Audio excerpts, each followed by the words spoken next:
Hello, welcome to West Coast Biased. I'm Andrew Nemec, joined as always by Jason Suke. Hey, I can hear you at least. Hey, we're back.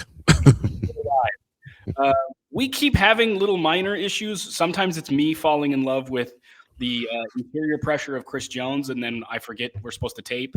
This time it was your mic, but we are in fact. Yeah, my son is back from college, so I've paid $100,000 for my son to be able to fix a setting on my laptop. So I'm glad to see that the university education that I've paid for is finally paying off. I call him Computer Boy. He's doing something in computers. I don't know what it is, but I spent a lot of money for him to be able to go into settings and turn my microphone on. So yay, education. This is going to be a little bit of a meandering episode in the sense that we're going to touch on a number of topics. I want to talk about Oregon and potential return from injuries for a trio of wide receivers. Definitely want to jump into the Michigan coaching search and how that might affect one current, one former, maybe soon to be two former Washington Huskies football coaches. College football playoff, where that things stand with that, and maybe even a little NFL news. I have a list of topics we can discuss, but I think we should start with the Michigan coaching search because I think it is the most interesting topic right now. It's funny. We have now seen an Oregon fan is very familiar with this, as now is Washington fan. You can flat deny that you're leaving. Dan Lanning gave us the textbook version of like, hey guys, not leaving, not a topic. Don't worry about it. I love it here. Yeah. Kalen DeBoer is taking the advanced class on staying, where it's like, I haven't spoken to anyone, and why would I be interested? Which is leaving the door open a bit. And then you've got the like, hey, you're not even admitted into college yet because you can't even do the 101 course, which is Jedd Fisch's answer in terms of staying or going. If that was supposed to be his version of I'm locked in with Washington, oh boy, his actual quote, I'm fully focused on our team. Again, he's being asked about leaving for the Michigan job, which he could just say I'm not interested in. I'm fully focused on our team. I think our team worked really hard this whole week, and we all gave everything we had, and we played at a very high level because of that. That's all I would say on that. Yeah. That's nothing. You might as well just say I'm looking to flip the W upside down if they make me an offer. I mean, all that is if Michigan makes me an offer, I'm gone. But this is Jedd Fisch. Jedd Fisch gave a press conference towards the end of the year that was the same sort of thing. It was the most rambling, just word salad. And if you want to know if someone's lying, the longer the answer goes, the more they're lying. If you go ask your spouse right now, are you cheating on me? And I'm telling you, if she gives you or he gives you a 8-minute response, they're cheating. Yeah. It's not that hard to be like, hey, honey, are you cheating on me? No. What are you talking about? Yeah.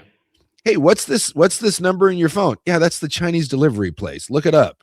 Yeah, you call this number a lot. Yeah, that's a pizza place. I've got a bit of an issue. Like, as opposed to, I don't know what that number is. Well, you've called it 9 times. I don't know. And so then it goes into this rambling word salad. And Jedd Fisch has done that now multiple times.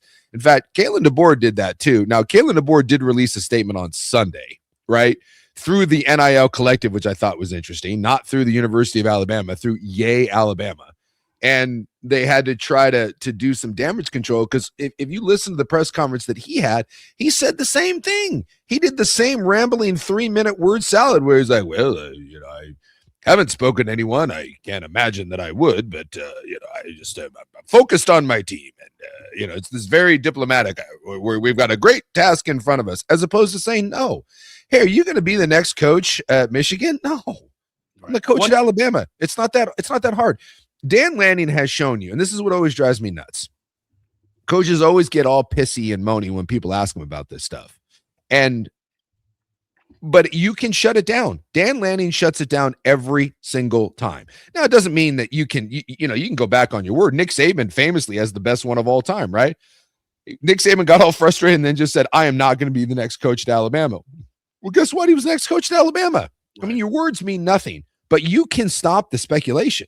It's not hard to do. And Dan Lanning does it. And we've had a handful of other guys. I mean, that's just up on our neck of the woods. And he seems to be the name now that doesn't get thrown out because the moment there's a whisper about his name, he screams to the mountaintops, ain't going anywhere. Sorry, not going to do it. Everyone else that does this horse crap word salad stuff, take it for what it's worth. Now, I do think releasing that statement, if you're DeBoer, I think that gives you a little more confidence, because I think you do. I think people are afraid of looking bad, which is why they do the word salad thing. That's why I'll at least give Lane Kiffin some credit. Not much, but at least I'll give him some, as he doesn't deny it. He knows he's sniffing around, and everyone else knows he's sniffing around. See, don't you have more respect for that? Don't you have more respect for that than Jedd Fisch? Jedd Fisch got through a signing day in which Washington signed the best class in program history. Yeah. And whether or not he gets the Michigan job, the way he's handled this leaves the door open for, I would leave if the money was right. Now, he hasn't said that, but that's his behavior. Yes. I think that's way worse than what Kiffin did, to be honest. I mean, look, don't get me wrong. I have no respect for Lane Kiffin, none. I think he's sleazy. But I think a lot of guys are. But at least Lane Kiffin doesn't do the I'm staying. Lane Kiffin lets you know from the get-go that Lane Kiffin will look around. Like, buyer beware. If you hire Lane Kiffin, and that's my thing with Jedd Fisch, if you're a Washington fan, you knew what you were getting. Again, let's go back to the relationship thing. If you're in a relationship with someone that every 2 years is in a new relationship, guess what? You're probably not the one that's going to get him to stay. He's a wanderer. The thing there, they thought their entire program was resetting after their national title run that was so senior laden, and that Arizona team in the spring was rated as a top 15 team, and Washington, I think, thought our NIL's been crap, and now they fixed it. And guess what? They signed their best class in program history. Who said this offseason they'd finally fix their NIL?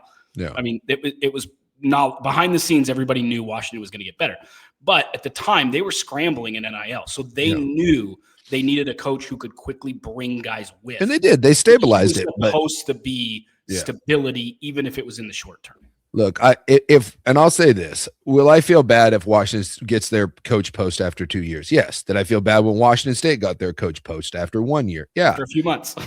Yeah, right. But if you're Washington and you haven't been prepared for this from the day that Jedd Fisch landed in Washington, that's on you.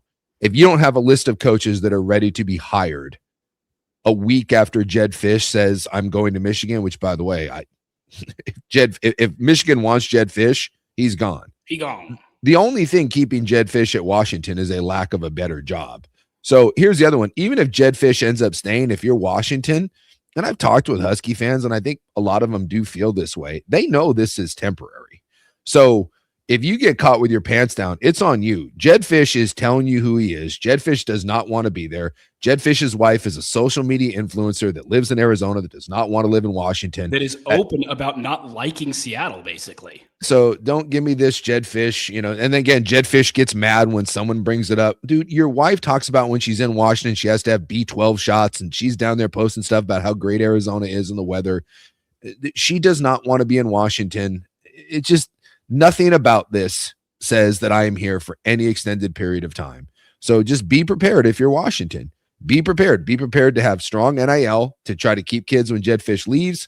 Have the next coach ready to go. Do not be caught, sleeping, because whether it's this cycle or next cycle, Jedd Fisch will not be the Washington coach in 2 years. No. He won't. No. Especially if they have another year and Damon Williams takes the next step. And that's a whole other conversation too, is, look at all the quarterbacks we had this year that were massive disappointments.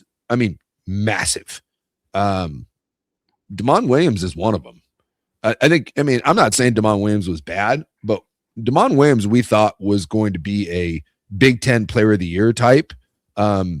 He was not a Big Ten player of the year type. He was in the Arch Manning tier. Yes. Everybody hyped him up for his tools and what he could be. And for Manning, it was his last name too. And then there was some really uneven play, especially in the middle of the year. Yep. And there were flashes late, just like with Arch. But as Damon Williams goes, so does Arch. Turns out neither of them ready to go to the NFL. Not that Damon would, but so Arch they announced is coming back, which I think is hilarious. Like, no kidding. So with Damon Williams next year, I'm like, does he take another step? And if he does, and they end up winning 10 games, Jedd Fisch is gone. So it's kind of one of these damned if you do, damned if you don't, right? If Damon Williams, kind of spins his wheels and you win another 8 games, that's disappointing. But I really do believe that Washington is in one of those rough spots where Washington doesn't want to think of themselves, and I don't blame them, and they shouldn't be. They don't want to think of themselves as kind of a stepping stone. and they shouldn't be for most people. But there are a handful of jobs out there, see Alabama, see Michigan, that Washington just isn't going to be able to compete with. Oregon found this out, right? Oregon thought that they were the end all to be all, and they were a stepping stone job for 2 coaches in a row. Now they found a guy in Lanning in the new NIL where it doesn't appear that they're a stepping stone, at least for Dan Lanning. Maybe someone else would be, but this is just the reality of it. And I think if I'm a Washington fan, I just want the Band-Aid to get ripped sooner than later. I don't want to get caught. So right now, this is the hard part, is with this timing and the coaching carousel that we've already had and the recruiting class already being done and having it being a really good one, I think Jedd Fisch leaving right now would be really hard. I would much rather see, if I'm a Washington fan, I'd rather see Fisch go through next year with this class, try to put together a good year, and then understand 9 wins into the season, hey, our coach is looking around and it's hot commodity. Now you can get ahead of it a little bit. You can talk to the recruits. You understand there's some runway. If he leaves now, and especially if he takes, let's say he takes 60% of, and that's probably not totally accurate, because again, most other schools have filled up their NIL. Most of those classes are already done. But let's say he even takes half of that recruiting class, and he takes Damon Williams with him, and he takes, maybe one of the young receivers or 2 with him. Now all of a sudden, if you're Washington, I'm not saying you're in the same boat when you transfer from DeBoer to Fisch, but it's a little bit of that. So timing does matter a lot, and I think this would be really bad timing if Michigan offers the job to Fisch, because he'll take it. So a few things. One being, Kalen DeBoer may have released that statement through the collective as a little bit of a poke in the eye at some journalists who reported that Alabama's collective was being shut down. Yeah. Courtney Morgan, their GM, posted on top of that article, not DeBoer's, but the one that said they were shutting down their collective, fake news. Yeah. So it may have been that they released through that to just say, hey, we're still operational in the way. That may have been the reason he went that way. I just think that's interesting, because that was kind of an issue. Like, they addressed it on social media that, like, hey, this report's crap, multiple places. So that may be. When it comes to Fisch, I think you were quicker to this than I was. I took my eye off the ball on this a little bit. I knew Fisch, Fisch is a Rolling Stone. That's who he is. You said the vibes are weird. They're going to be pretty good. I mean, and you said 2 things that I thought didn't fit, to be honest, the first time we talked about it. You said Fisch isn't a great fit. There's weirdness there. And Washington's going to be pretty good and win 8, 9, 10 games this year. And I'm like, well, how does that work if they're good? And it played out exactly like that. And if you paid attention to this Washington season, and I know not a lot of Oregon fan did, so some of our listeners didn't, even when they were winning, the vibes were really off. Yeah. And some of that was Damon Williams not looking as sharp maybe as they anticipated. Some of it was kind of uneven play calling, that even in some of their wins, you went, what the heck happened for that 18 minutes, like that quarter and a half where we just couldn't do any, like, what were we doing? I don't know why, there was the stuff with his wife where during a game or right around during a game, she's posting from Arizona. His family hasn't joined him. His wife's been very clear about really not liking Seattle or not wanting to be there. So all of that has kind of played into this weird season that, had they beat Wisconsin, I think the vibe would be very different. But because you lost to Wisconsin and then you finish with another loss then to Oregon, it just felt like the season fell flat.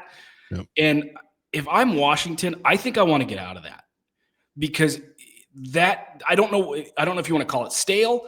I don't know if you want to call it like a short-term relationship that's gone on too long. Sometimes you date somebody that's fun and hey, I don't want to commit to this person. And then you know what I'm talking about, when you're younger, you're 5 or 6 months into this thing that's like a fling that you're messing around and neither of you are serious. And you go, we probably got to break this off, because otherwise it's going to start to get into the like affecting multiple years of my life situation. I'm about to get an apartment. We're definitely not getting one together. That whole thing. Don't buy a dog. Right. Yeah. It's that whole thing. And that's what it feels like here. You just signed a great recruiting class. And I hear that, but it just, if I'm Washington, I think I'd rather do it this year than next year. I just would, unless you're potentially going to lose Damon Williams and Roebuck, and you're going to suddenly lose some of your breakout players. John Mills, hops over to Michigan. If that's going to happen, I'd be concerned. Otherwise, I'd keep it together. I talked to Braylon Pope. This is the last little piece. He's a class of 2027 prospect in Washington. I talked to him last night. He committed to Washington yesterday. which I just thought was really interesting timing. So I called him and I just wanted to know what his recruitment was like. And he said, I really got to know the assistants. I didn't talk to Jedd Fisch much. He's a nice guy, but I don't talk to him much. That was similar vibes I got with 2026. You know, when you do that is when you potentially aren't staying, or you know you're not staying, and you're trying to be a good guy. Like if you're Dan Lanning, you can't recruit to Oregon if you're leaving and be all in, right? Because then if you leave, the whole class falls apart.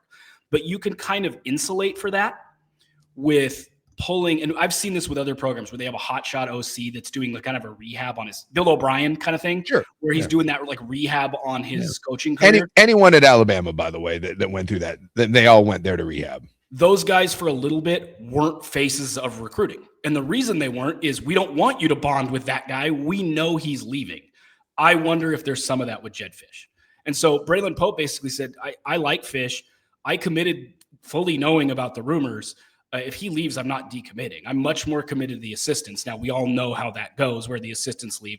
But he said, I like Washington, and that's where I want to be. I think I would give the staff another chance, or a new staff another chance, and I wouldn't just decommit right away.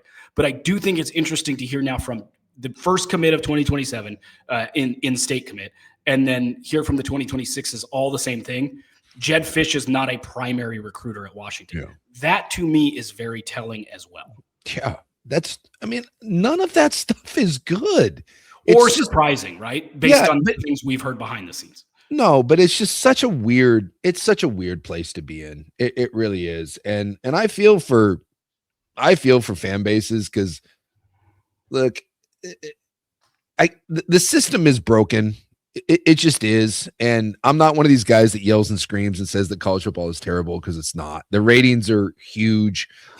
We have more interesting games than ever. The playoff is good, even though this first round, two of the 4 games can actually be pretty good, even though we've seen a couple of them before. So I'm not one of those guys that screams and moans and that everything needs to be torn down and this thing is terrible. It's just not true. Two things can be true at the same time. And it can be a great sport that we all love to watch. It's the second most popular sport in America. It dwarfs Major League Baseball. It dwarfs the NBA. Don't even get me started on hockey, which I love, by the way. It's my favorite sport. But there can still be huge fundamental problems in it. And when you have a top 25 job in America, right? Washington's not a top 10 job. Sorry, Husky fans, it's just not. But it's a really good job. I would say it's probably the third best job on the West Coast. You can make the argument. That's solid, right? It's the third best job. Oregon, USC, Washington. There's 3 big jobs on the West Coast, and this is one of them. And this is just where you're at. And the third best job on the West Coast, you are going to be involved in this sorts of crap. It just is.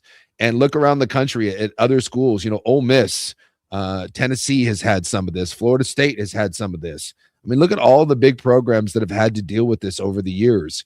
And that's just the nature of it. So until there's actually some sort of anti-tampering thing, I mean, this stuff doesn't go on in the NFL. I can't just go and steal someone else's, coach and player. Stealing's the wrong word, but there's contracts that are enforced in place. Right? Those things don't happen.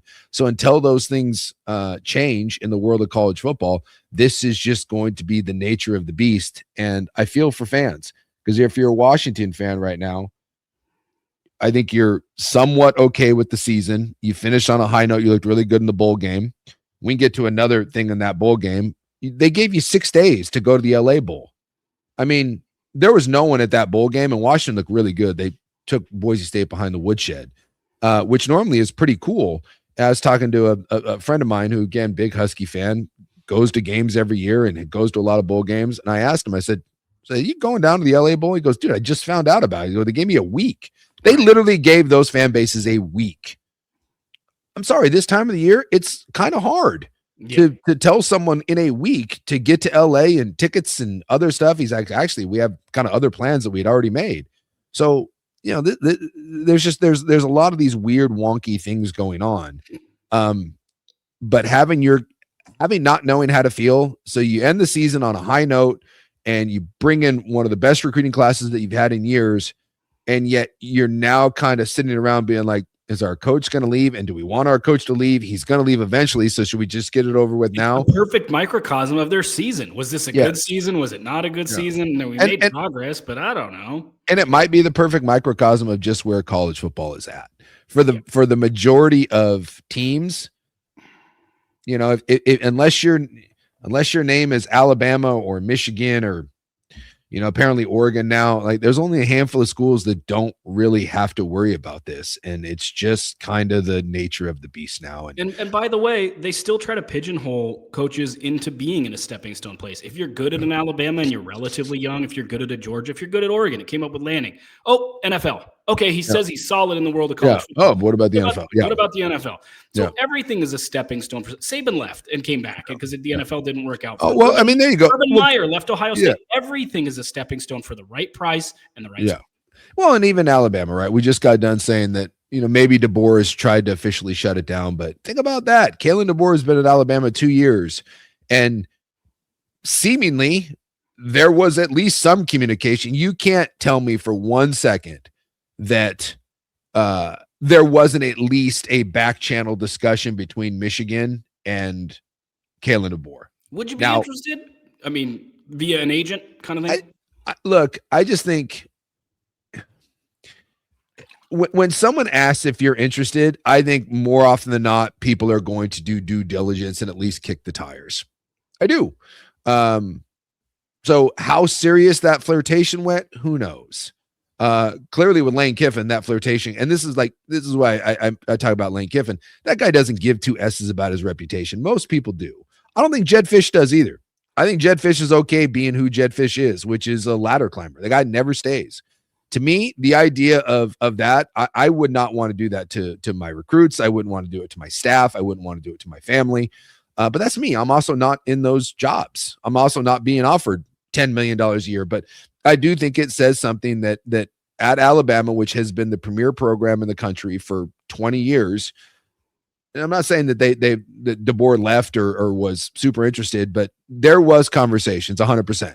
When those names came out that DeBoer was the guy at Michigan that they were searching for, and DeBoer gave his word salad, I don't care what anyone says. Behind the scenes, that they were having that. There was some sort of discussion. And I guarantee DeBoer, at least for a period of time, went back and had that. Otherwise, he wouldn't have given that rambling statement. He just would have said, no, I'm the head coach at Alabama. We're in the freaking college playoff. Why am I going anywhere else? He would have pulled a Dan Lanning, but he didn't. So at least the conversation was had. And that, if that doesn't say something, because if Alabama's not safe from it, nobody's safe from it. It's just the reality. And sometimes it's fit. And to be honest with you, if you gave me the choice, and again, I haven't worked at either one of those schools, but I can see the argument for rather to be the coach at Michigan than Alabama. It feels like every time Kalen DeBoer loses a game, Alabama fans want him gone. And Michigan fans are insane. I think they're less insane than Alabama. The weather sucks in Michigan, but you're a guy that has been in Washington. You understand what rough weather's like. I think the path to the title is way easier in the Big Ten.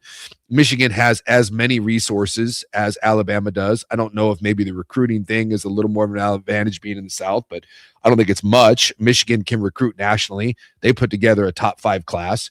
So I can see the argument. I absolutely can see the argument. I would not want to, given my druthers, I would not want to be a coach in the SEC. No. I remember John Calipari, and now it's basketball, so slightly different, but it gives you the idea because Kentucky basketball is Alabama football, right?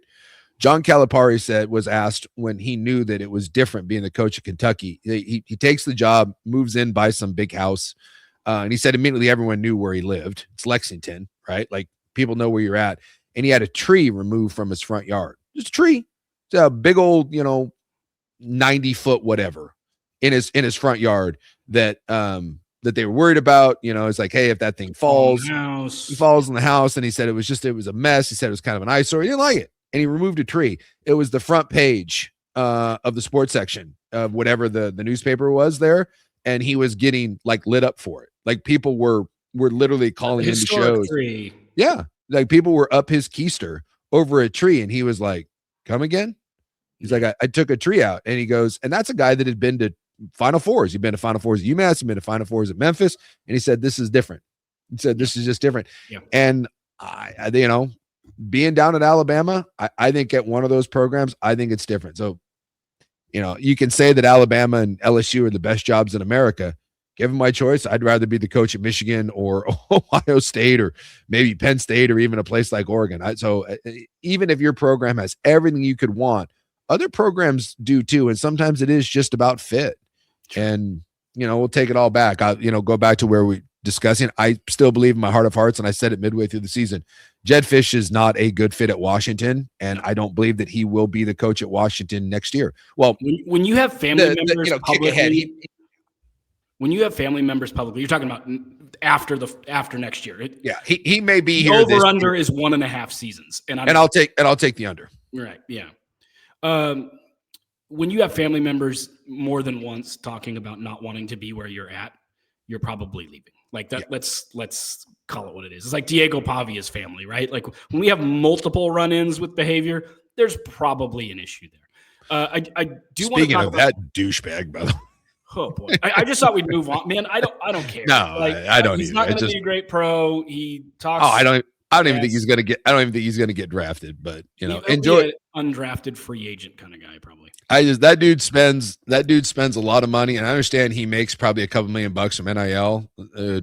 He's flying private and bottle service and all that, and paying for his brothers and stuff. Man, I hope you've got an investment fund somewhere, Diego, because I'll tell you what, they're the Gronks without any size. Uh-huh. like you can be a Bash brother if you're a multimillionaire and you're a Pro Bowler. If you're like borderline roster guy and you're doing this kind of stuff, guess what? People thought Shedeur Sanders was blackballed by the league. Watch what happens with Diego Pavia if this stuff continues. And he wants to go to – and the one team he wants to go play for is Vegas because that'll be a good fit. Anywho, we don't need to get into that. Yeah, we don't need to. I just thought that was a really bad look. Oh, it's terrible. It's terrible. For someone that's trying to get the NFL to pay attention to him, boy, you stood on the biggest stage in college football, and you crap the money bed, my friend. Yeah. Have fun. A couple of topics, one on Oregon State, a couple on Oregon. We'll start with Oregon State. I saw some criticism on social media that Barnes apparently promised that Oregon State's coach would be one of the highest paid, if not the highest paid in the Pac-12. Yeah. And then JaMarcus Shephard's contract became public, or, you could get access to it via public records request, however we want to say that.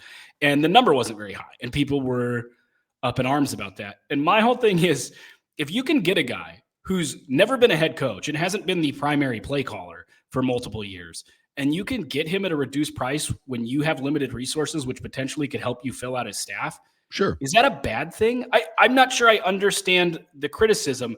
If you're negotiating against yourself because Shephard wasn't about to be hired at another place to be head coach, and I think he might be the good hire. It's not a criticism. But if you're in a negotiation and there's no other party to up the number with that individual, it's okay if you pay him less, because you also give yourself more wiggle room if he wins 8 games next year, 9 games next year, to increase his salary 40%. And that 40% that now you have that wiggle room saved up kind of in the tuck because you didn't spend it on the coach to go on the high end initially, which again, you didn't have to do. I'm happy to criticize Oregon State when they deserve it. Lord knows I do it. But I didn't think this was a fair shot at Barnes at all. Yeah. I mean, at this point, everyone's taking shots at Scott Barnes because he's unpopular. So when you're unpopular, no matter what you do, someone's going to find a way to crap all over you, which is why I ultimately think if you're Scott Barnes, you're not leaving. Jedd Fisch to Washington marriage without any success. Yeah, well, Scott Barnes just doesn't have a landing spot. If Scott Barnes did, he'd be gone too. No one wants you there. It's George. I have heard reports, and I very loose sourcing, so I got to be careful. That there's been some reaching out on his end, or at least some chatter on his end that if he could find a landing spot, he'd be gone. He'd be gone. No one wants to have a job that no one wants you there. Right? This isn't the Jedd Fisch thing. People want Jedd Fisch there. He just doesn't want to be there. If Jedd Fisch were to say, hey, 10 toes down, Washington fans would love it, but he ain't going to do that. So this is the opposite, where no one wants Scott Barnes. Scott Barnes knows that people hate him. Scott Barnes knows that his fan base has no respect for him. No matter what he does, he's going to get crapped on. To your point, that's not a bad idea to get a coach on a good deal, right? Like, oh, well, you said you were going to money. You're an idiot for saving money. It's like, we save money when money right now is at a premium, and we can pay, other staff. And, again, if Shephard wins 9 games next year, guess what? We're going to have to give him a raise, and probably a significant one. So, all of that stuff is a bad deal, but anything that comes from Scott Barnes, someone's going to say, how do you know Scott Barnes is lying? His lips are moving. That's where we're at with Oregon State fan. And so, like, Scott Barnes knows that he is not long for that job. Like, he's not going to turn that thing around. He just needs somewhere else to go. So I feel bad for him in one sense, but at the same time, if everyone wants you gone and you choose to stay and you dig yourself in, again, much everything like you do somebody's gonna take a shot. Just accept the fact that this is your life. And as long as you're going to be there, people are going to continue to crap on you. Because as an AD, it's really hard, right? Especially at a school like Oregon State now, where you have limited resources. You've been knocked down to the kind of the group. I guess it's now the group of 6, right? It's not the group of 5. Like all those things, it's going to be really tough for you, right? Like, we know that there is a challenging road ahead for Washington State, for Oregon State, for any of the schools in that. And so the idea that everything's going to be rosy is just false. And at every step of the way, Scott Barnes is going to get the blame, whether it's fair or not. It will always come back to Scott Barnes. I don't know a single Beaver fan, and I talk to a lot of them, that like Scott Barnes. I don't know a single fan that thinks Scott Barnes should be there. So sorry, Scott, this is the reality in which we live in. And if I was you, I would be trying to find a new job and get out of town while, no one's pitchforking you. Try to find something. And also, it's a poor look when you say you do the hiring thing, and then you're the most expensive commissioner in the conference, like almost double. Like you make double what the Boise State commissioner does. And I get it, at one point you were Pac 12 and they were Mountain West, right? But again, it's a tough look. There's always going to be a raise to get to that point. He just fairly recently. It's a rough look. My favorite Oregon State administrative story. And I think I've told this before. This is kind of a behind-the-scenes thing. I might get in trouble for this one. They had a signing day that was just terrible. And they knew that me and others would talk about signing day all over the place. Yeah. So one of their folks that worked in the athletic department messaged me and other journalists, multiple other journalists, and said, please do not talk about our recruiting class today. Talk about the transfers. We're excited about our transfers, but we'd rather you didn't talk about our signing day class. Yeah. On signing day. And confirmed with multiple other journalists that they got the message too, like, do not talk about our high school recruits. And then I was critical, and then Oregon State fan was like, how dare you're so critical. Their own administration is like, please don't talk about this recruiting class. Please don't. Anyway. That's some of the stuff Oregon State's done over the years where I'm like, how come you've been so critical of Oregon? It's that kind of crap where I come out and say, hey, they're not recruiting well. In fact, they're recruiting so poorly that it's embarrassing. You know how I know? Because they're embarrassed. They're telling me not to talk about it. Please don't talk about this to multiple media members, media. Because I was like, am I the only one that got this message? So I reached out to some folks. Turns out I was not the only media member that was told specifically, please avoid talking about our high school recruits on signing day. That's how bad it's been over the last few years. Yeah. You can't run it. And then you talk about like the Blueprint Sports deal, which is officially dead. That was just laughably bad. They've done so many things that are just so bad that at some point, and it's just like Trent Bray's tenure, frankly, this last year, at some point it gets so bad that you have to rip the Band-Aid off and you have to say, we need a fresh start. And getting rid of Scott Barnes would be part of that. Yeah. I don't know if he knew about that whole don't talk about our recruits thing, but if he had any hand in that, that's absolutely shady. I just think one of the reasons they don't is, again, I think from top to bottom, I think the leadership above Scott Barnes has their eye off the ball. I think money is obviously tough right now, and he's an expensive guy. And, I just think the idea sometimes of starting brand new is scarier than just peeling off part of the Band-Aid. But that school needs an enema in the worst possible way and just to flush everything out. But maybe the Shephard thing calms everything down. I mean, if you hit a home run higher as a football, with a football coach, it can go a long way into keeping the pitchforks at bay. Yeah. So fingers crossed. I mean, we all root for Oregon State. I think we all know what they went through. So I'm pulling for them, and whatever I feel about Scott Barnes, whatever. I hope that this ends up being a good hire and everything calms down, because the only thing I care about is, I don't care about administration. I don't care about ADs. I care about fan bases. I care about kids. I care about coaches. And that should be a program that should be a solid program. Yep. And I want to see them, competing for Pac-12 championships and having people feel good. It's a better world that I live in when Oregon and Oregon State are successful. I know people always say that you hate Oregon State, and we get that, or oh, I hate this school, or I hate that school. Dude, doing what we do, it's better for us when things are going well. Oh, and infinitely better. Infinitely better when teams are interesting. It's like, oh, you hate the Beavers, you don't talk about them. No, I don't talk about them because they're not interesting. If all you give me is crap, the only time you talk about them is it's negative. Well, when is it positive? Sure. If you to highlight that, last week on my recruiting show, that's the post signing day show. Yeah. My guest was an Oregon State signee because he had no offers. Oregon State, no committable offers. He says that on the air. He had double-digit offers at one point at corner. He moved to kind of a receiver role. He's out of St. Francis Academy in Maryland.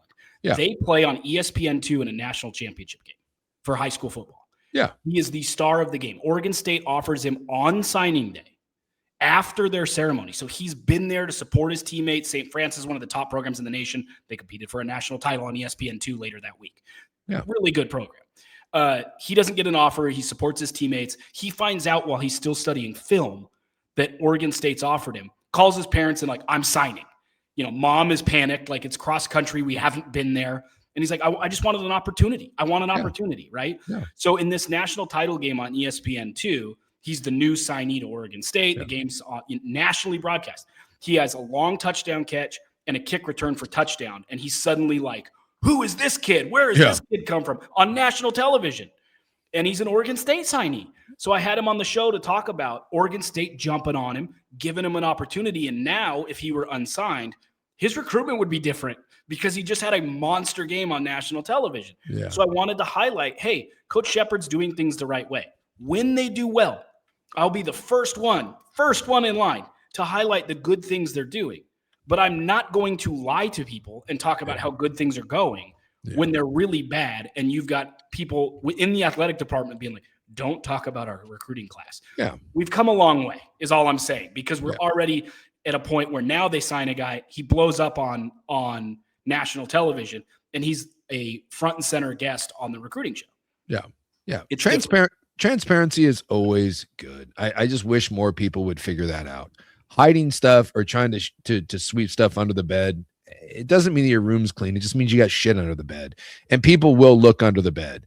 I just wish people would, especially in the sports world, would realize that. Just come out and be transparent from the get-go. It's always better. I've never seen a situation where trying to hide stuff ends up being good in the long run. It never, ever works. And yet it's a tale as old as time. That's people panic and, we got to keep it quiet. I'm like, oh, okay, well, you can keep it quiet until it's not, and then it blows up in your face. The Blueprint Sports thing is the best thing. Oh no, the details of that are inaccurate. Dude, we saw the contract. Well, that's not what the contract was meant to say. Well, it's what the contract says. Well, lots of people are use Blueprint Sports. No, they don't. Well, they're looking at multiple schools. Not anymore. Like, the moment that thing came to light of day, the more they dug into that thing, the worse it got for them. Instead of just defending, tripled down on it. I mean, that was bad. So that's just we don't need to crap on Oregon State anymore. I think Oregon State did a really good thing by hiring JaMarcus Shephard. I think we all feel good about where this thing is headed, regardless of Scott Barnes. From a football standpoint, is what we talk about. I think Oregon State, at least right now, Oregon State's on a much better footing than they were 2 years ago, which is, I think, all you can hope for when you make a hire.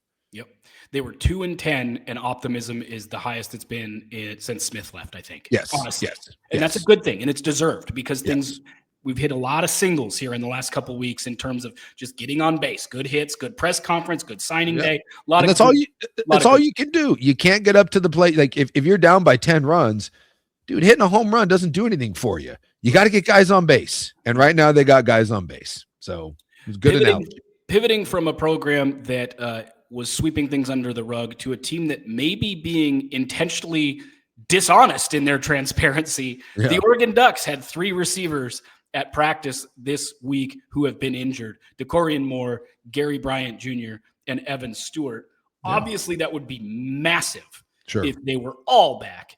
It would be a big deal if some combination were back. They don't necessarily, they flat out don't need to be back this week, but you'd like to see at least one of them back 2 weeks from now, or excuse me, a few weeks from now, because there's a big break, when they play Texas Tech.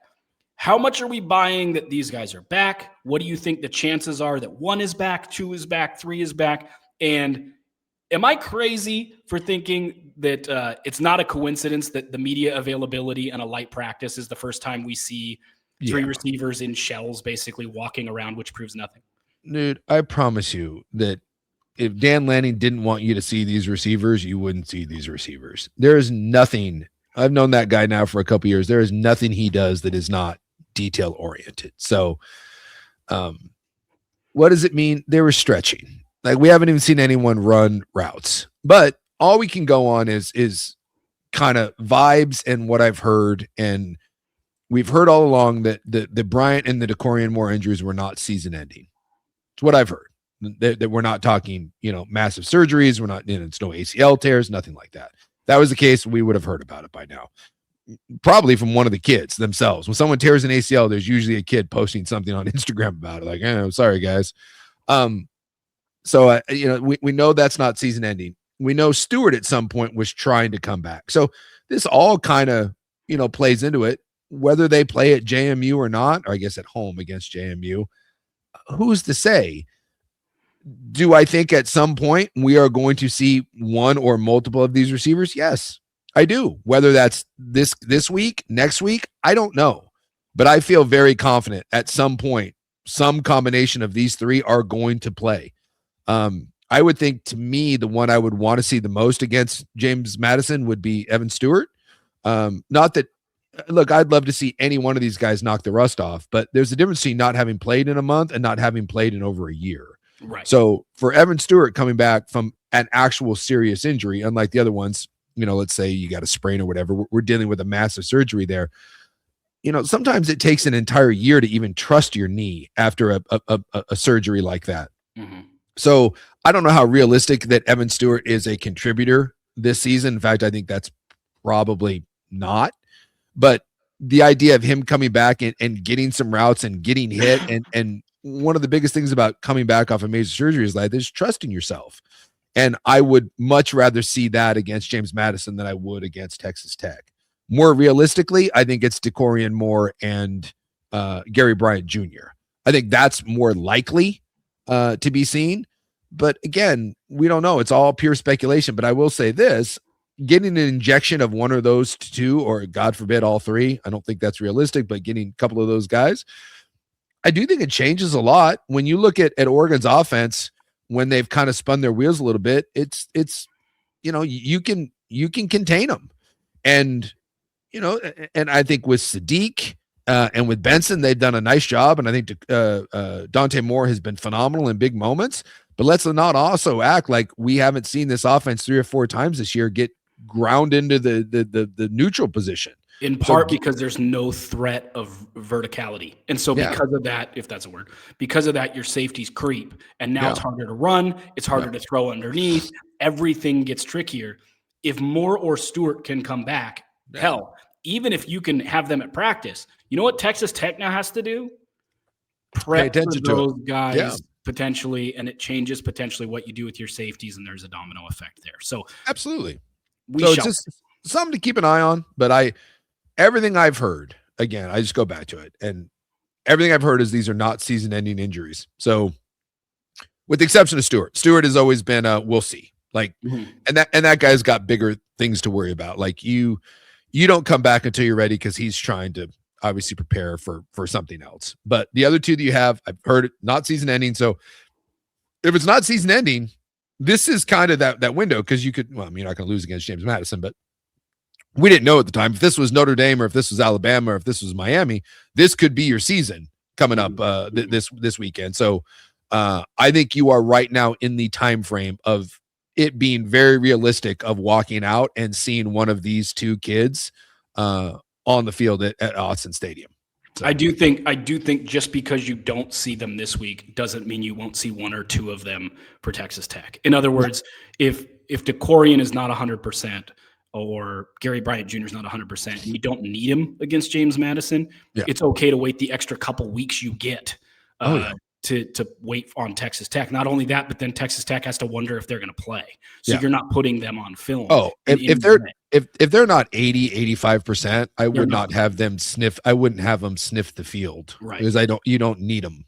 And if you do, here's a handful of routes, maybe a couple go balls, whatever, you put in a couple packages for them, maybe get them a little blocking where you're kind of easing them back into it. But I don't think either one of these guys is taking 40 snaps against JMU. I don't believe that, but there are ways to kind of ease back in and get the feel of that. Let's test out that injury, see how it feels, and give us a more realistic look of what we have with Texas Tech. You kick the tires on something and say, how does it feel? Because sometimes when you're coming off of a knee injury or hamstring, whatever it is, I've had this before where you feel pretty good in practice and I've run some sprints, and the only way to really find out exactly where you're at is to go find live bullets. Yep. And that's the beauty part of James Madison. I don't mean to crap on James Madison, but this is essentially a scrimmage.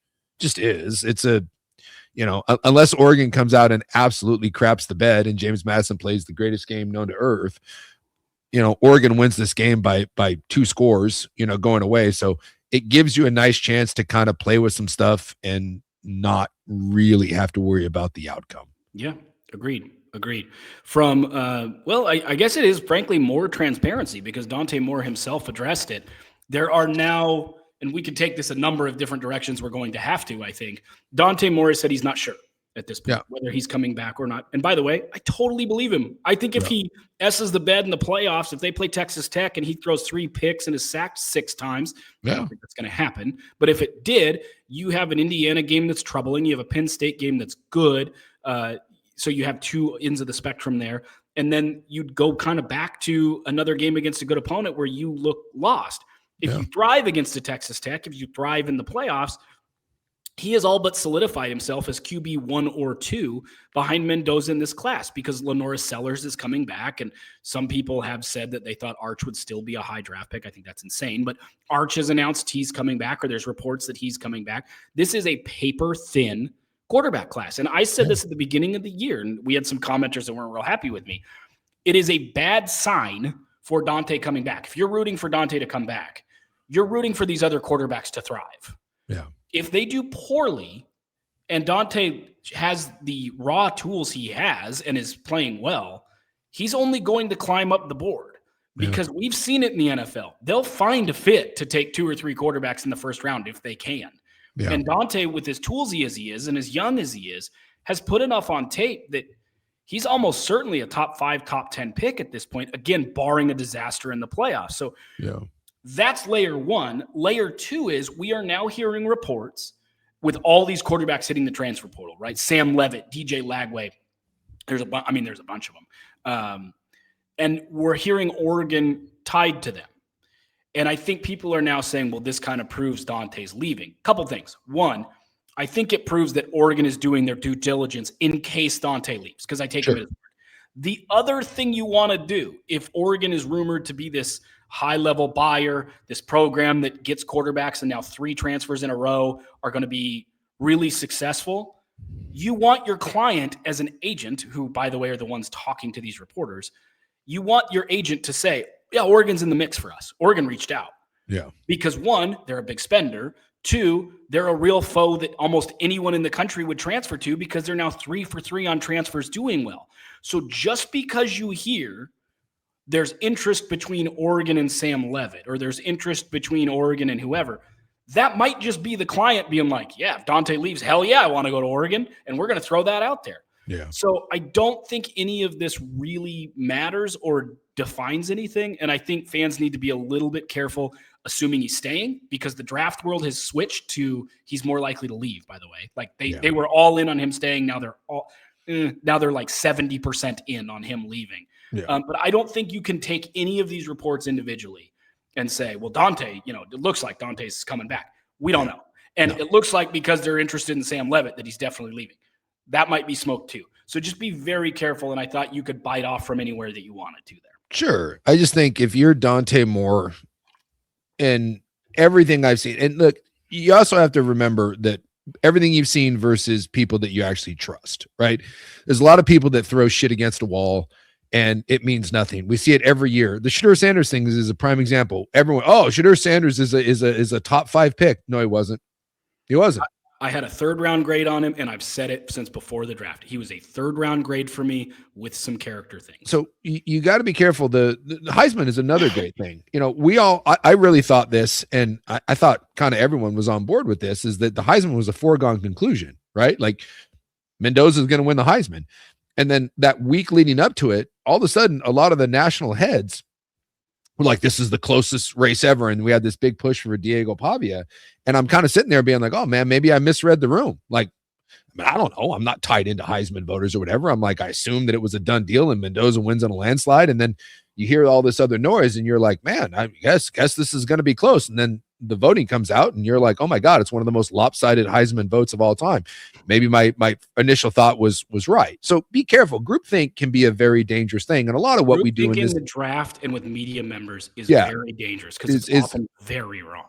Yes. And often there's an agenda behind it. So, but there are a handful of people that I think do a really, really good job of it. And, you know, I've seen 3 or 4 people that I think do a really, really good job of this that are not influenced by groupthink. I don't think they actually do their own research and they do their own grades. And year after year, you know, no, not everyone's right 100% of the time, but it's people that I've really come to trust in the draft. I have not seen a single person that I trust in the draft that has Dante Moore not in the top 3 or 4 picks, not in top 5. He is and I do believe this, that if he comes out and they go head to head, I believe Dante Moore will be the top pick in the draft. I think when you look at Mendoza, who I really like, but I think there's a ceiling on where Mendoza is. I think Dante Moore, I think the ceiling is we don't even know what it is. I think with Mendoza, you can squint your way to he's Jared Goff. Yes. He'll process. His arm's not amazing. He's experienced. He's going to hit the ground running. We have a Jared Goff. I think with Dante Moore, the arm strength, the athleticism, potentially, if he reaches his ceiling, he puts you in that dual threat big arm tier. And I'm not saying he's like these guys, but it's that like Mahomes Allen prototype. And I'm not saying he's that guy, but just big arm, can run. If he can hurt you with his arm and he can hurt you with his legs, he is now stretching the field both horizontally and vertically to such an extent that if he figures it out, he could be really, really, really special. I think he's some sort of because of his unwillingness to run at times, it kind of smells like CJ Stroud to me. That's fair. I can see some of that. He doesn't want to run. He doesn't, but he can. When he does take off and run, then it's a little Justin Herbert. You know, Herbert is one of those guys that doesn't really run, but when he decides to, the dude can scoot. And he's not Justin Herbert's size, but he's not CJ Stroud. He's 6'3". Dude, Dante Moore is a big kid. Standing next to that guy, dude, he is. I'm 6'3", and actually I probably shrunk a little bit because I'm old and shrinking. Dante Moore is taller than I am. Dante Moore, he'll put on 10 or 15 more pounds. Yeah, dude, he is not. That was my thing when he first got to Oregon, and I went down and saw him for the first time. I was kind of shocked at how big he was. Mm-hmm. And he's got big mitts, and I think for him coming back, I think would be enormous for him because I think there's more development there. And one of the big indicators of success in the NFL is the number of college starts you have. See the Bo Nixes of the world and guys like that. But at the same time, if someone's going to tell me I'm a top 3 or the number 1 pick, and here's $50 million guaranteed dollars, sorry, bye. But I just think when he comes out, if he does come out this year, I think the upside of him, he will end up being the number 1 overall pick. Whoever that ends up being, whether someone trades up for him or whatever, there's a premium in quarterbacks in this league. There's not enough of them, and people always need them. So if he chooses to come out, I think that is why. I think people will fall in love with him during the scouting process more so than Fernando Mendoza. And so now we sit back and wait. But I'm with you. If Oregon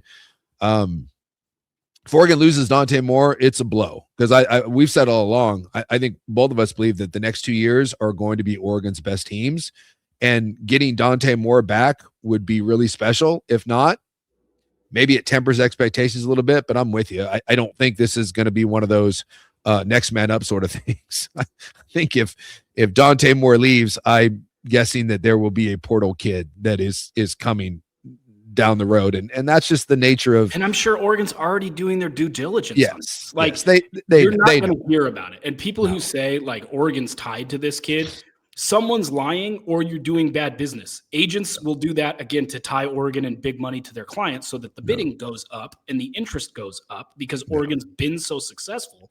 Yeah. So, and then on Oregon's end, they know how to back channel this stuff. Yeah. They've done it. There's been times where a guy hits the portal and it's a do not contact. You know what that means? I already got a spot, right? Like, so I don't necessarily see any of these signs as like, oh, we know one way or the other. We don't. The other thing is I'm in a draft room and play this out. Like, I always think this is interesting, and I think people get away from this too much, and you shouldn't. Play this out. If it's like the Raiders potentially could have their number one pick, right?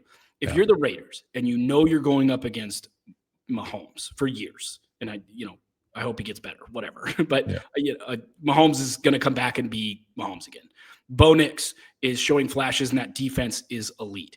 You're in that division, so you know what you face. You have to go upside because the teams in your division are really good. If you're in the NFC South and you're the number one pick and the Saints, there's a reason they took a flyer on Tyler Shuck.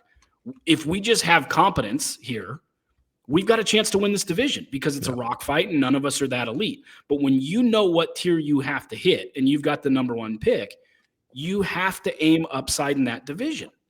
I think the AFC East is in this spot now too, with the Bills and now the Patriots being so good with Drake May.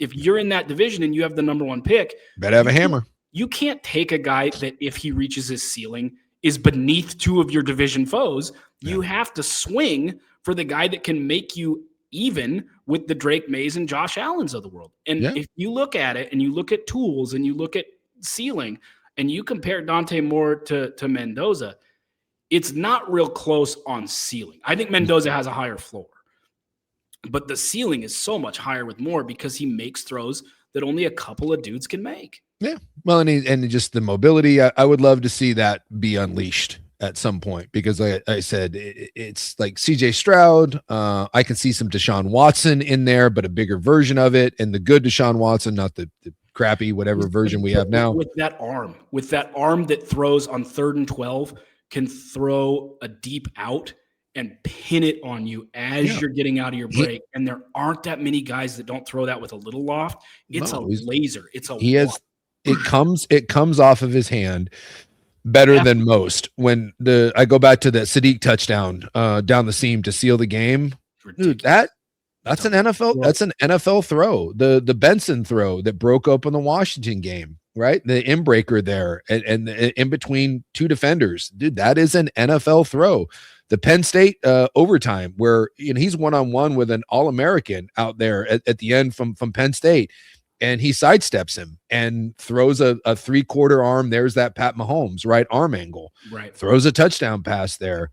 The throw get to Iowa, the one to Malik Benson. That will be the best throw. Like if that ball, the one that got him down the field into field goal range. Yeah, dude, that ball, you could not place that ball any better. Nope. I mean and by the way, it was great coverage. I don't remember who the DB was for. Oh yeah, in a PFF grade, he would get a positive great coverage grade. It was unbelievable. It just was a better placed ball. So I mean, there's enough of these moments that are like, oh my God, these aren't like phenomenal plays. I mean, the one that Mendoza had in the Penn State game, too, great catch, but that was also an NFL receiver going up and making a sick play. Yep. Those throws that we're talking about, those aren't great necessarily efforts on the part of the receiver. Those are just Dante Moore being like, dude, there's one place to put the ball and I'm going to put it. Please make the play. So yeah, there are moments against Indiana that I didn't love. I thought he got confused. Indiana confuses a lot of people. They just did it with Julian Sand. They also just confused the hell out of Oregon's O-line. Yeah. Like everyone was confused. Yeah. Are there moments where I think their offense kind of grounds into the dirt a little bit? Sure, because he's a really young kid. But boy, when you draft on potential in the NFL, to me, it's a no-brainer. He should be the number one player, but does that mean he'll be any good in the NFL? No idea. But if he decides to come out, I feel I'll tell you what, we kind of always joke around about making bets. If Dante Moore decides to come out, I will go up to A and I will place a little bit of a wager because it'll be Mendoza, right? Mendoza number one pick. The moment that the juice isn't worth the squeeze anymore. It's not. It's already, people are already starting. I've got both of them at like 15 to 1, 20 to 1. Okay, number one pick. Yeah, Mendoza's minus money. Yeah, and Dante Moore is only plus 250. I think. Oh, never mind then. I thought that might still be a heavy Mendoza market, but yeah, Dante. If they come out, I feel. I've got Dante at plus 2,000 and Mendoza at plus 1,600. That's you got smart money there. Sitting on a winning ticket, I think. And we'll see what happens. And if Dante Moore comes back, I think Oregon should be and probably will be the preseason favorite to win the Big Ten and one of the two favorites to probably win the national championship. I just want to go through because believe it or not, the college football playoff is coming this week, and it doesn't matter. Just pick the winner. Give me your quick thoughts on them. We'll start with James Madison in Oregon, and potentially a crowd that's not what people might expect from us. Yeah, it's funny. So I was talking about this the other day on the show, and I brought up that. So I went back and I tried to watch a good hunk of James Madison, and to be fair, I ended up watching their bad games, right? So I watched where they lost to Louisville. I saw the one where they pulled it out against Washington State, and then I watched the Georgia State game that was 14-7 and really was not very impressed. And then I was like, that's probably unfair of me.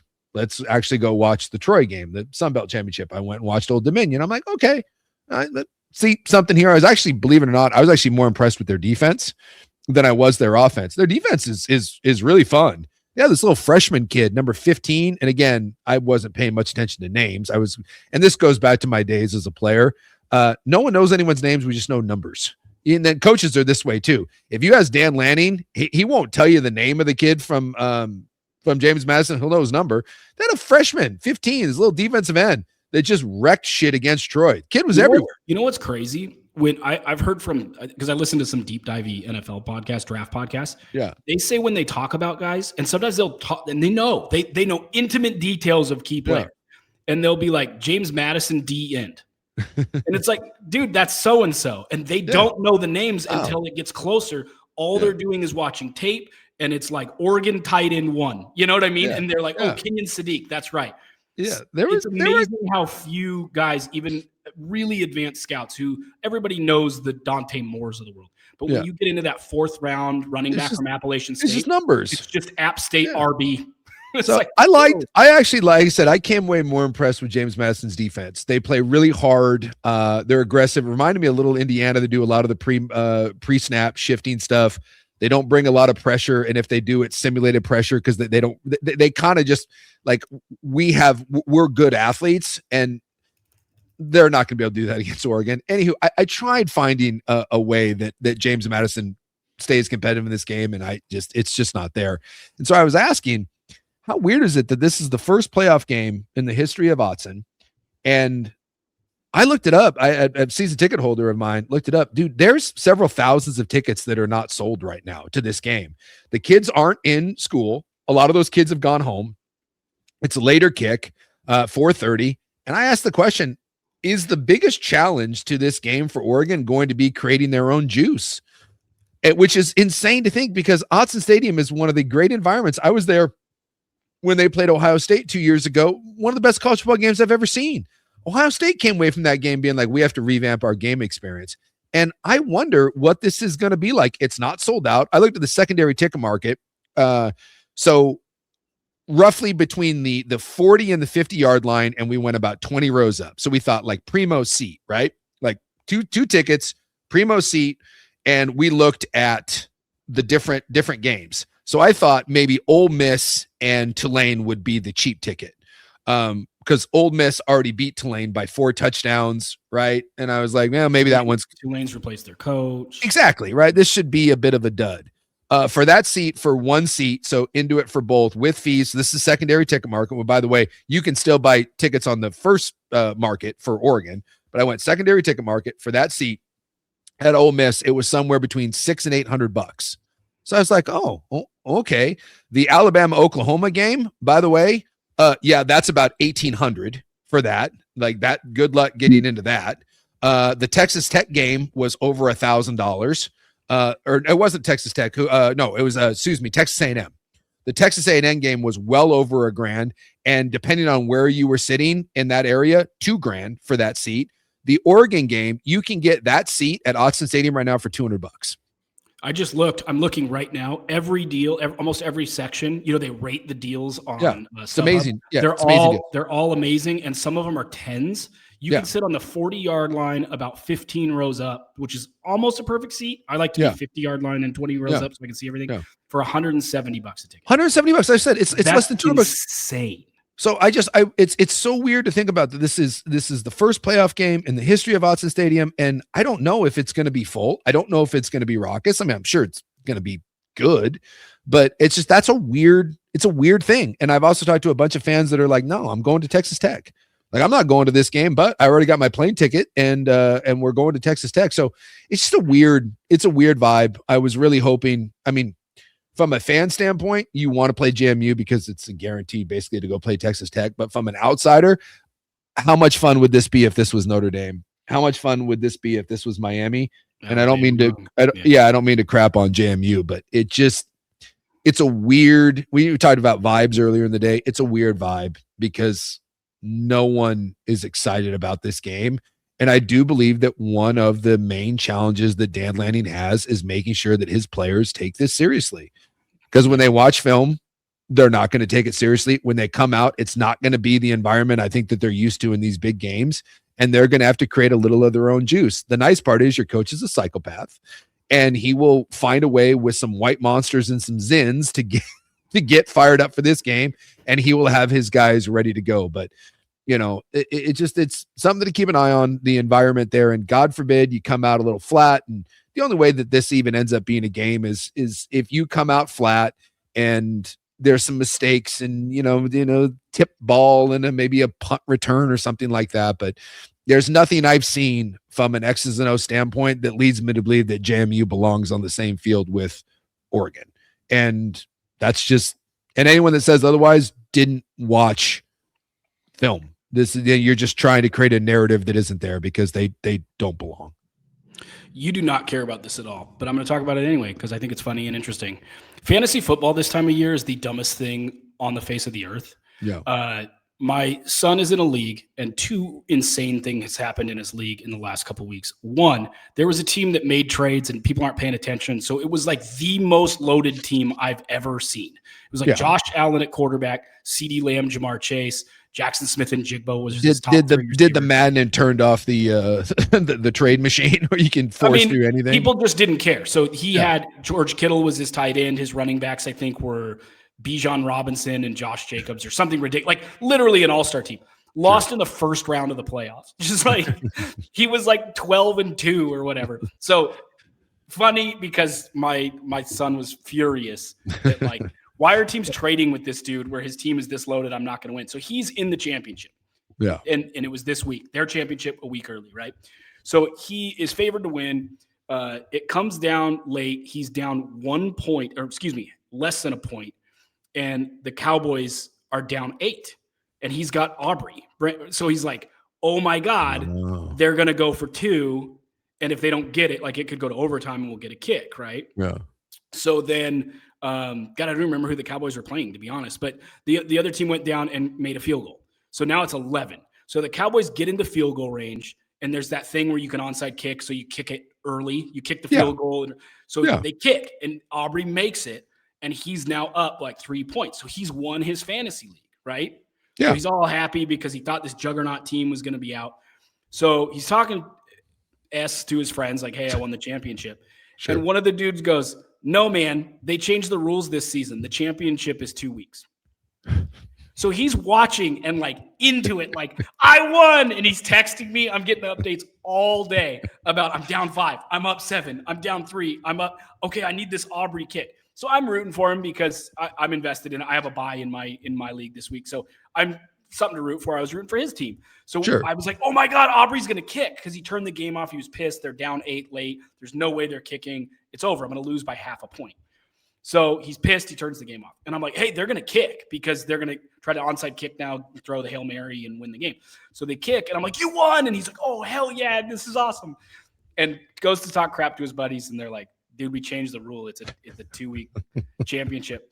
So he has a 2.3% or 2.3 point lead in the championship. He's already celebrated. And now his whole league is rooting against him because he talked asked about how his team won the championship on this Aubrey kick that actually meant absolutely nothing. He pulled a Portnoy and started talking crap with the Patriots up 21-0. And then they got Josh Allen. Whoops. Yeah. I don't have a whole nother week, bro. I don't play fantasy football.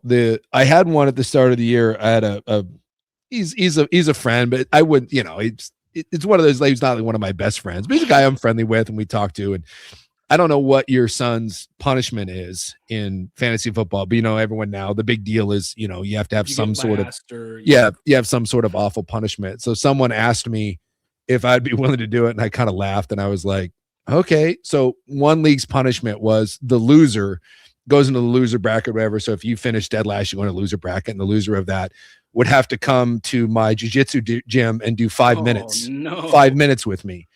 And I was like, yeah. And they're like, yeah. And I said, well, like, how bad do you want? And they're like, make it bad. And I was like, oh, well, you could break someone's arm. Yeah. And they were like, yeah. And so I was like, it has to be within reason. And they're like, well, of course. But I'm like, they want to beat someone up for 5 minutes. And I was like, because they were asking, can you do it safely? I was like, yeah. Relatively. Yeah, well, no, it'll hurt. Yeah, I can make someone very uncomfortable for 5 minutes, but you don't have to hurt anyone. Are you going to do some of those like rib body pressure things? Yeah. So like the ultimate one is like the ultimate shame is if you can make someone tap from pressure. So pressure means like you're not going to get hurt. It just means it's uncomfortable. Right. If someone puts you really uncomfortable. Yeah. So like if someone has you in an arm bar, knee bar, you tap, otherwise they break a limb. Right. If someone has a choke on you, obviously you tap or you go unconscious. But when you tap from pressure, we kind of make fun of you because it's just uncomfortable. There's no end game here. You're just in pain. No, you're not going to get hurt. There's nothing. It's just uncomfortable and people don't like being uncomfortable. And so I was like, I can make someone uncomfortable for 5 minutes. And so we had that. And I guess I just found out that a couple of the people that ended up in the losers like bracket, they're going to basically buy their way out of it. They're coming up with something else. I guess the guys got down to the end of it. And because they were contacting me and they're like, hey, when can we do this? I said, just pick a weekend. I said, I'll come open up the gym for you. I've got a key and, we'll, whatever. So we've got a rental gi. You'd have to film that. That's great content. So, and that was their whole thing. And I guess two of the guys, I don't know how this all works, but I guess there's like 3 or 4 people in the losers bracket or whatever it is. I don't know, that finish out the bottom. And so I guess a couple of the guys just really started to panic. And I kind of felt bad that people were actually like afraid of you. Yeah. They were like, no, they just weren't going to do it. So I think they end up having to they agreed to like fund some sort of trip, or they're doing some expensive dinner. Like they're spending thousands of dollars to buy some fancy dinner. They're all going to go in and they're taking them out to some sort of fancy dinner and spending money because they didn't want to do it. So apparently I've been told that my services will not be necessary, that there was a revolt. So I thought that was kind of funny. That was the only connection I had to fantasy football this year was, and I guess that like 2 of the guys were smaller guys too. Like they weren't very big and they weren't, not the most. Yeah. They were the petites. And so they really started to kind of mash the panic button when it got down to it. This has come up a few times when we've talked before, but I just want to reiterate, like every once in a great while, and that's not even true. Probably once every 2 months, someone messages me and is like, I wish recruiting was around when I was around, when I played in the 80s or the early 90s, because I would have been a big time prospect. And it's like, okay, a lot of times it's somebody who's like 5'11", 6 foot. It's like, if you're not standing over me and your shoulders aren't 3 times as wide as mine, probably not so much, but okay, I'll hear that. Yeah. The average person has no concept of NFL strength versus just like, I'm the strongest of my friend group. Yeah. Like Yeah. I know this has come up in your life where people at the gym will want to challenge you, or just people will want to challenge you. It's like, how much do you bench? And it's like, well, I don't bench for weight anymore. One, Yeah. I mean, I'm taught you like, I Yeah. don't bench for weight anymore, but I bench this. And they're like, oh crap. That's like 150 pounds more than I do. People don't realize NFL strength is a different level than just like, I wrench, or I was the strongest offensive lineman in my high school. Yeah. It's not the same thing. You could even be a good football player at a small school, and you compare that to a guy who played in the NFL, and they're going to be stronger. And there are tiers to this. Like Aaron Donald is such a freak when he lifts with NFL guys. Guys have worked out with him and thrown up. They throw up like 15, 20 minutes in. They can't keep up. Yeah. There are levels to this. Yeah. And I do kind of understand. I get it, that if you were a smaller guy and they don't know you as well as other people, they might think he's going to break my neck. And the truth is you're just going to make them squeal like an injured rabbit. But that's different. Yeah. It's there. And I tell people all the time, like I was bad. Like I wasn't even good. Like there's so many levels to this. I mean, I was a good high school player. I was a good college player. I was an All-American high school. I was All-American college, and I was a shitty NFL player. And so when you say there's levels to this game, it's so true because people see me, or if they do something with me, I'm a pretty athletic big guy, and I'm 260, so I'm 60 pounds less than when I played, and I'm an old man. I'm in my late 40s, and people are surprised that a big guy can be strong and athletic and all that stuff. And I'm like, dude, you have no idea. They think you're slow and prodding and plotting. And you give them a real wake up call. And then I try to tell them, I'm like, you have no idea the sort of freaks that are out there. The analogy I always use is everyone always thinks they're a shark. You're not a shark. You're really not. And God forbid you are a shark. Chances are you're a mako shark. And you get out to the ocean, and then you find out that there's hammerheads and there's tigers, and God forbid you find a great white. And even the people that are great whites find out that there's orcas. Aaron Donald's an orca, right? Nick Bosa is an orca. Myles Garrett is an orca. So even the great white sharks get hunted and killed by things. But most of us that think that we're some sort of badass, we're not. We're just swimming in a small pond. You got to get out to a lake. And if you've been to a lake, then you got to get out to a river. And if you've been to a river, go out to the ocean. You're in the ocean, go out to the deep ocean. Right. I'm the biggest koi fish in this small pond. Yep. Yeah. And you start running into it. And I saw that, man. I'd always been able to compete and was always, never felt overwhelmed. And then you get to the NFL and you run into the Bryant Youngs and Dana Stubblefields and Trevor Price and Simeon Rice and Warren Sapp and Derek Brooks. And these are all people where I figured out real fast, oh, I'm not very good at this. And so everyone always has an excuse. People ask, like, because my body kind of broke down. And so people are like, oh, was it injuries? I'm like, I don't know, maybe. I'm like, I was never healthy, but I'm like, why didn't you make it? Because I wasn't good enough. Right. I hate that horse crap excuse of, oh, if this or this or this, oh, maybe if my body had held up a little bit, would I have hung around for a couple of years and been some sort of backup? Maybe.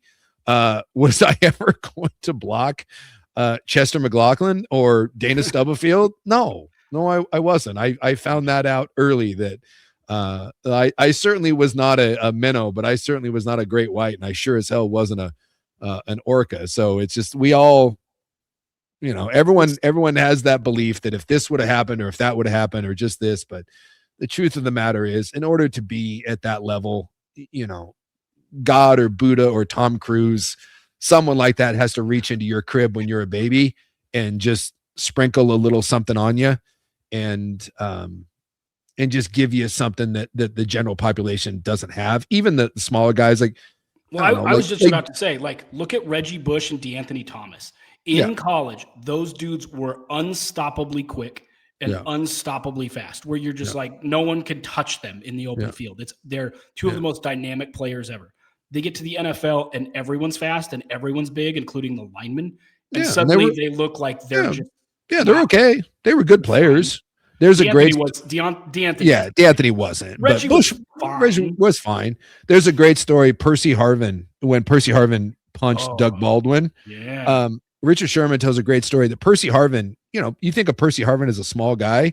Go look at photos of Percy Harvin, and Richard Sherman talks about how Percy Harvin was like the strongest person he'd ever met. This came up in a podcast recently I listened to, and I was like, no, he wasn't. He was a small, wiry receiver. And I looked it up and went, within the last 2 months. And I looked it up and was like, oh, shit, he's huge. Yeah, there's like this story he said, like, where Percy Harvin was wilding out on someone, and some defensive lineman tried to get in the way and break it up. And he said Percy Harvin like grabbed him and like threw him. And now I'm not saying he like picked him. I'm Richard Sherman's not saying that he picked him up. No, but he was able to toss his body. Out of the mix. And everyone was like he said, everyone in the locker room that day was like, oh, like if you went and found like Julian Edelman, who's kind of the prototypical, like, oh, he's a little small, white guy. Dude, if you saw Julian Edelman at a gym running around, you'd be like, that's the best athlete I've ever seen in my entire life. Yep. It just is. And that's like, we think of the small athletic guys in the NFL, dude, those dudes are absolute units. Go find an NFL corner or a slot receiver that you think is the tiny guy on the NFL field and put that guy in any gym in America, and everyone's like, who the hell is that? God forbid, though, you like T.O. was that guy for me when we were playing the 49ers in the playoffs, and Terrell Owens came running down and on the sidelines and like caught a ball going out of bounds, and I happened to be standing there because I wasn't playing. And oh my God, like I thought my life was going to come to an end. I was in street clothes, and Terrell Owens caught the ball. And next thing I know, he was on top of me. Like he went, like he covered 10 yards in like no time at all. And I had to like kind of jump out of the way, and he came like running by me. And I was like, that is a enormous human being. Terrell Owens is insane how big he is. And he moves like an effing cat. And you just see some of this stuff and you're like, oh, and DBs that are heat seeking missiles. We think of a 215-pound DB as small. Horse shit. Go find me a guy that's 215 at 3% body fat that runs 4.4. Have that guy get a 9-yard head start and hit you, and tell me what it feels like. Because I'll tell you what it feels like. It feels like you got hit by a truck. And that's just, there's just levels to this. Those NFL dudes, man, especially today, they're just, every year they get bigger, stronger, faster, and just scarier.